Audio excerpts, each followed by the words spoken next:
protest the GM plant closings. Can you tell us more about that? Yes, well, GM has announced closing of 5 plants in North America and 2 overseas. 2 of those are in the Detroit area, including the Detroit Hamtramck assembly plant. And we're aware that General Motors received and continues to receive billions of dollars in tax credits from the state of Michigan.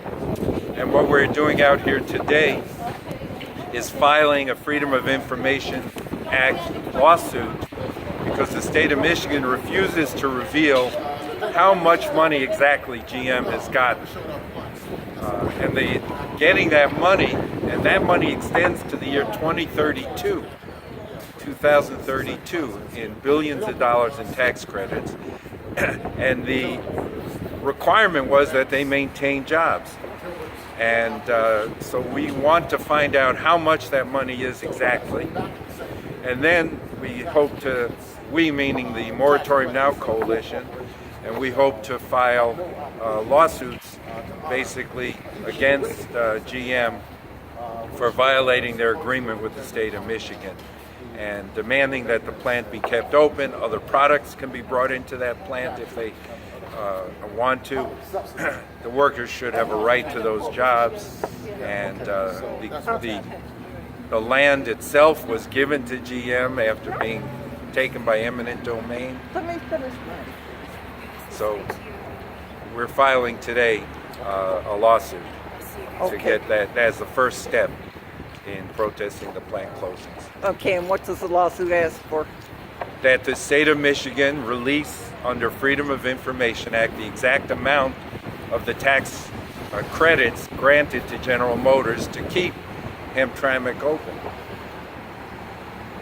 Okay, and do you have support from some of the, I know you yourself were a GM worker at one time that was affected by plant closings. Are you working with other workers in the plants here in Detroit? Yes, we've been getting our leaflets out at Hamtramck and Warren engine plant. Workers in there are distributing the flyers. We are also working in a coalition with numerous other organizations trying to form a broad coalition to both challenge the GM plant closings under the tax credit, also under the bailout that of their bankruptcy. GM made agreements to keep fuel efficiency going, and they're closing Hamtramck, which is they build a Volt, which is an electric car, and Lordstown, which is supposed to close. They make a Cruise, their small car. So there's a lot of activity around looking into these challenges, as well as other ideas that are floating around. And there's a broad coalition of many organizations, community, union, and environmental, that hope to put up a struggle to demand the plant be kept open, or if not, taken over and produced for green jobs. And is it only the workers in these specific plants, like for instance the Chrysler, the GM Jefferson assembly plant? Is that, would they be affected by bumping? We understand that Detroit Hamtramck workers are being sent up to Flint, so their whole lives are going to be uprooted here, and they're going to have to go up to Flint. So would there be bumping workers up there? I'm not sure about that. Okay. Yeah. And there also is a protest on Friday, January 18th at 5:30 p.m. at Cobo Hall to protest the opening of the auto show and to embarrass General Motors for their inhuman activities. Okay, thank you. Abiyomi, was there anything you could add to what David Saul was just talking about? Yeah, we need to take into consideration the fact that back in 1981, a whole community was raised in order to build the Poletown plant. And a lot of promises were made to people in the city of Detroit and Hamtramck, which were never fulfilled. My understanding now is that there are less than 1,500 workers on one shift at that plant. So it has never reached the employment goals that was promised to the people back in the early 1980s. So something should be done to hold General Motors accountable, as well as the state of Michigan.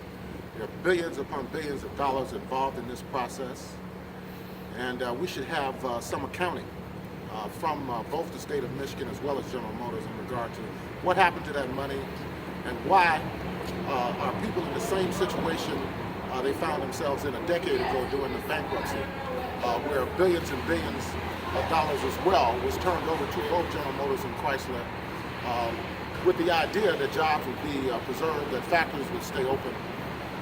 So that's why we're here. We're demanding answers, and we want justice for the workers as well as the community in Detroit as well as Hamilton. Okay, and how do people contact the coalition to stop the plant closings? Well, they can contact us through our Facebook page, the Moratorium NOW Coalition Facebook page. They could also call us at 313-680-5508, and we'll get back with them as soon as possible. And they can also come out to the screening of Pole Town. It's going to be this coming Friday, January the 11th at 7 p.m. at 5920 2nd Avenue, and also to support the protest on January 18th. Yes, and there's going to be a community meeting as well on January 14th. And where will that be? 22nd Avenue at 7 p.m. Okay. And also Martin Luther King Day.